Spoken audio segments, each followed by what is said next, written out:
목사님 안녕하세요. 네, 반갑습니다. 반갑습니다. 네. 여기 인터뷰 또 응해주셔서 너무 감사드립니다. 네. 그간 좀 많은 일이 있으셨을 텐데 좀 근황을 좀 말씀해 주시면 감사하겠습니다. 네, 요즘 이제 제가 기소가 돼서 6개 혐의가 기소가 돼서 곧 이제 공판 기일이 다가오고 있어요. 네. 12월 5일 날, 원래는 22일 날이었는데 갑자기 또 검사가 연기하더라고요. 예, 연기하고 그래서 12월 5일 날 준비도 있고 그 다음에 그 말고도 또 고소고발 제가 받은 것도 있고 또 항는 것도 있고 그래서 그런 법적인 사법 리스크 부분이 제 시간을 많이 뺏는 것 같아요. 네. 예. 마음이 어떠세요? 6개나 관련된. 네, 뭐, 제 투쟁 의식만도 고취할 뿐이죠. 예, 사실, 이 디올백 사건이 무혐의로 처분이 났잖아요. 네. 그러면 깨끗이 그냥 끝내야 되는데, 사실, 저를. 근데 스토킹 혐의 같은 건 아직도 살려놨어요. 예, 그러면은, 김건희 씨는 깨끗이 무혐의로 이제 물러가고, 저는 이제 계속 고통을 당하는 거고, 네. 또 고발 사주를 한 그런 사람들에 의해서, 단체들에 의해서, 저는 계속 또 그 고발에 시달리는 상황인 거죠. 네. 네. 저를 가만 내버려 두겠습니까? 이 살아있는 정권인데, 어떻게든지 저를 괴롭히고 미워하겠죠. 그리고 제가, 많이 몸이 약해졌어요. 저는 이제 정신력은 강하거든요. 네. 멘탈은 강한데 그거하고 상관없이 내 육체가 그것을 반응하나 봐요. 그러다 보니까 이제 치아가 어금니가 발치가 돼서 여기 임플란트를 심었어요. 네. 임플란트 공사를 다 하고 3개월 후에 이제 그 크라운 관만 씌우면 될 정도로 다 그걸 하느라고 내가 고생도 많이 했고, 그리고 오른쪽 눈이 지금 굉장히 비문증하고, 그러니까 뭐 나뭇가지가 보이는 거예요.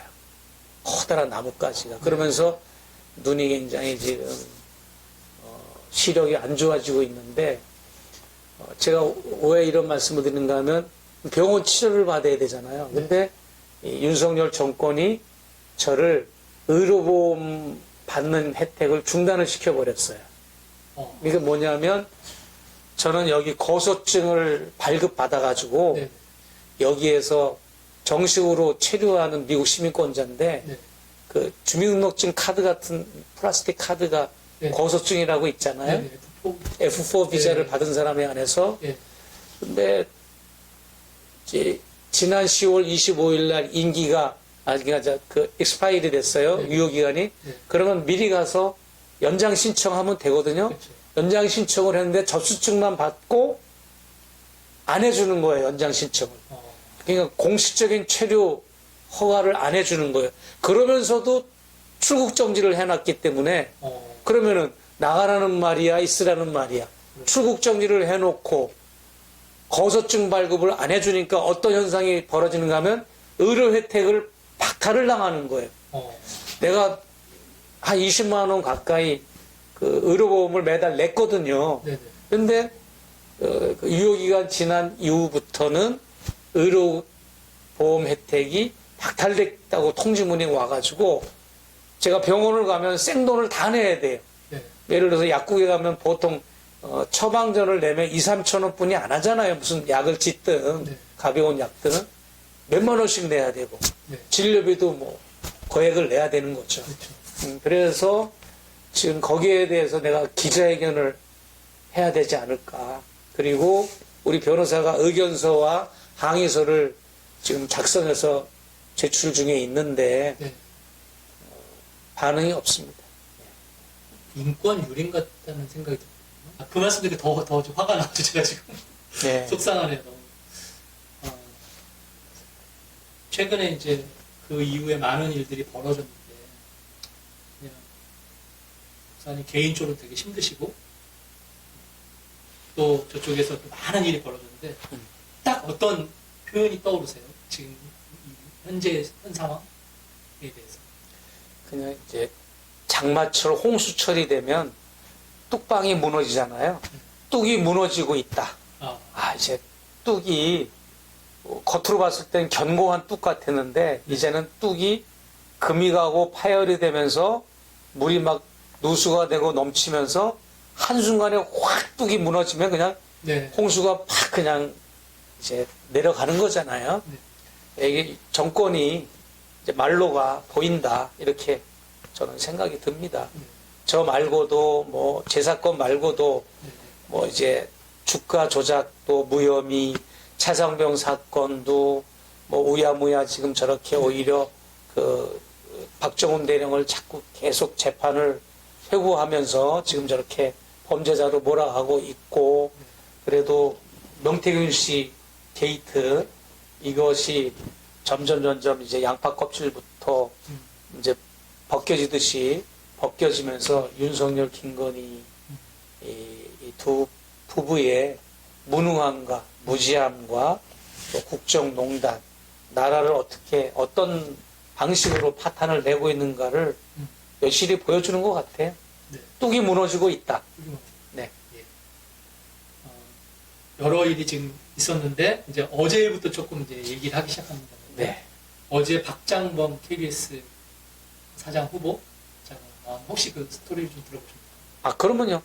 저한테 야당 의원들이 질의할 자료 많이 연락이 와서 제가 제공해 주기도 하고 네.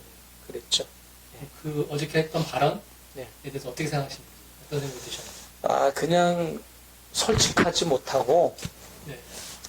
자꾸 자기 합리화를 하고 궤변을 늘어놓는 걸 보고 네. 무척 저는 화가 났어요. 왜냐하면 그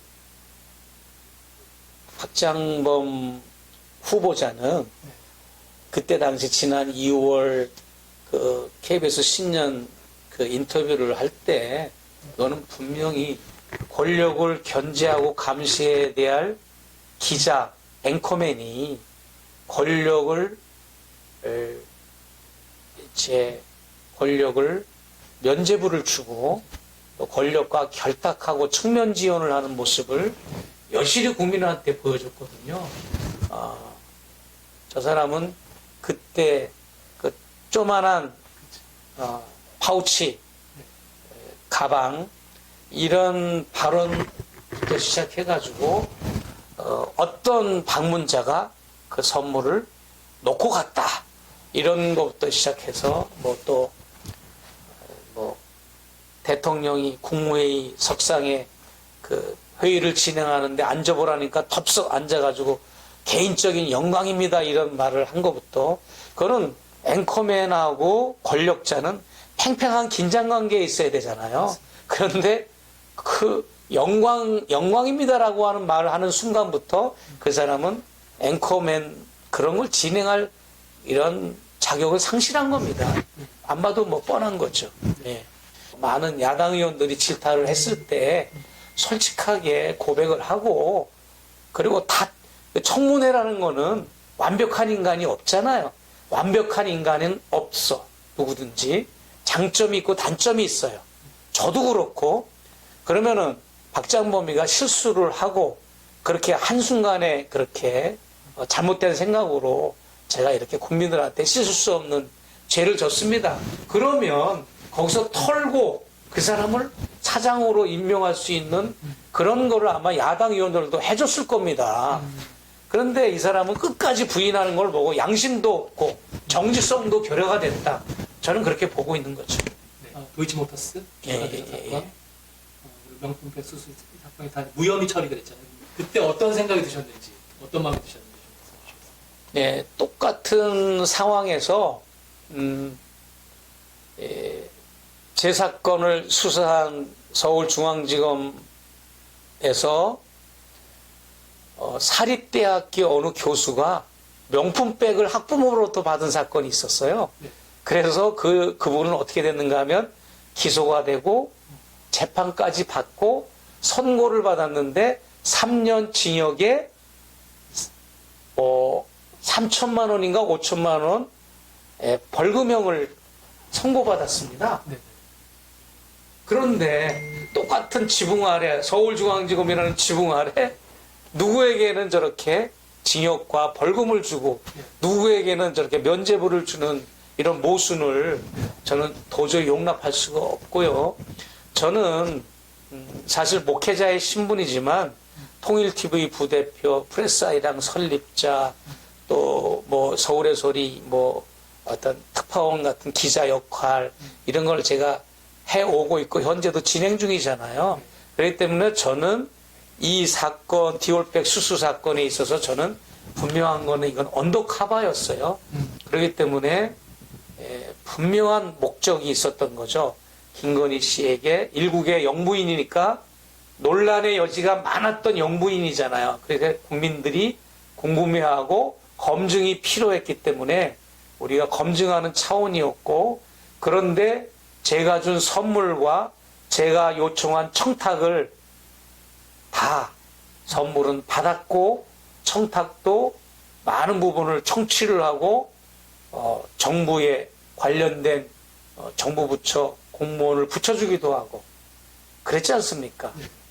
김건희 씨는 기소가 되고 재판에 회부가 돼야 되고 거기에 따른 처벌을 받아야 되고, 저는 사실 무혐의로 받는 게 맞아요. 그렇죠. 예, 제가 이번에 무혐의 받은 거는 제가 이뻐서가 아니라 김건희 씨를 살려주기 위해서 저를 무혐의 준 거잖아요.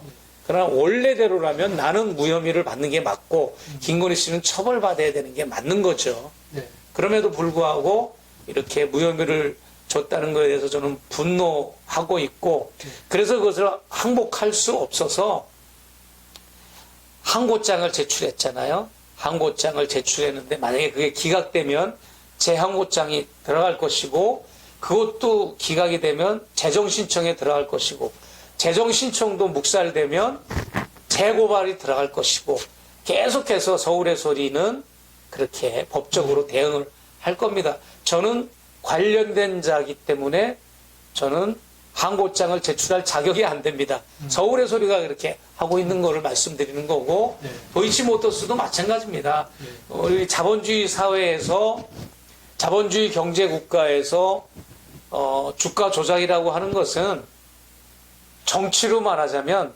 국가 전목죄에 해당되는 겁니다. 쿠데타야 이거는 완전히. 네. 경제로 우리가 표현을 돌리자면 그 정도의 이런 엄청난 범죄 행위거든요. 네. 그렇기 때문에 이것을 23억이나 부당이득을 취했는데도 혐의가 없다라고 이 검찰에서 무혐의 처분을 내린 것도 역시 분노하고 있고요. 네. 제가 처음 하는 얘기일 겁니다. 누가 나한테 제보를 해왔어요, 오래전에. 도이치모터스와 관련돼서 무슨 제보를 해왔는가 하면, 목사님, 도이치모터스는 김건희 씨가 거기서 주가 조작을 한 거를 넘어서서 도이치모터스 자체가 김건희 겁니다. 권오수 대표, 권오수 회장은 바지 사장이고 도이치모터스 자체가 김건희 여사 겁니다라고 하는 제보가 들어와서 내가 지금도 취재를 하고 있어요. 예, 신빙성이 있어서.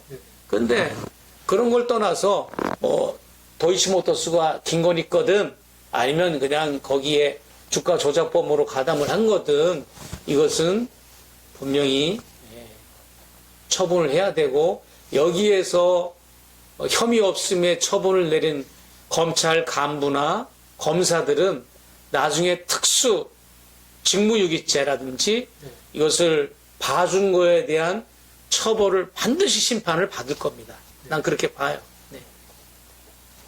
검찰의 조사를 다 받으셨잖아요. 네. 재판부들 하는 것들 보시면서 정말 이렇게 연결되어 있다는 걸 느끼셨나요? 그러면요. 네. 네, 김건희 씨를 변호하는 네. 김건희 로펌이라고 생각이 들지, 네. 추상 같고 칼날 같은 음. 이제 선과 악을 구분하고 정의와 불의를 구분하고 네. 이런 검찰이 아니라는 것이 네. 저는 느껴졌죠. 피부로. 네. 네. 지금 이제 핫 이슈가 예. 명태균 씨 네. 핫 이슈인데 아까도 이제 말씀하셨지만 김건희 여사와 그 명태균 씨가 같이 대화하고 그렇게 긴밀하게 대화하고 그런 일을 하고 있다는 걸 혹시 아셨나요? 저는 총선 전에 어느 정도 좀 인지한 부분이 있었습니다. 네. 그래서 제가 이번에 기소된 것 중에서도 네. 2개의 혐의는 김건희 씨가 지난 총선에 개입이 됐다라고 음. 하는 거를 내가 강연 시간에 음. 폭로를 한 거가 문제가 돼서 기소가 된 겁니다. 네. 이 김건희 여사의 공천이나 선거 개입과 관련돼서 최초로 폭로한 사람도 나고 그것 때문에 불이익을 받고 있는 사람도 접니다 지금 현재. 예, 예. 생각하시기에 김건희 여사랑 많이 대화도 하시고 이제 그러셨기 때문에 네. 정치인들 네. 윤 대통령이 김건희 여사의 말을 왜 이렇게 명태균 씨의 말을 왜 이렇게 잘 경청하고 잘 들었는지 혹시 그거 생각해 보셨어요? 그러니까 윤석열, 김건희 부부는 네. 어떤 정치적인 기반이 있다거나 정치 철학이 자리매김이 된 분들도 아니고 준비된 대통령 부부도 아니고 정치인 출신도 아니고 갑자기 진짜 로또 맞듯이 당첨되듯이 정말 대통령에 당선된 거고 출마할 때도 급작스럽게 이렇게 출마가 돼서 된 사람들이기 때문에 어떤 무속이나 이런 귀가 가벼운 거죠. 예. 누가 뭐라 그러면 솔깃하고 그래서 이제 천공, 건진법사 이런 사이비 무속인들 그리고 명태균 같은 이런 자기 스스로 책사라고 그러잖아요. 책사. 그러니까는 뭐 도사, 법사, 책사, 이런 여사 이런 사람들에 둘러싸여 있는 윤석열 대통령이 정치를 잘할 리가 없죠.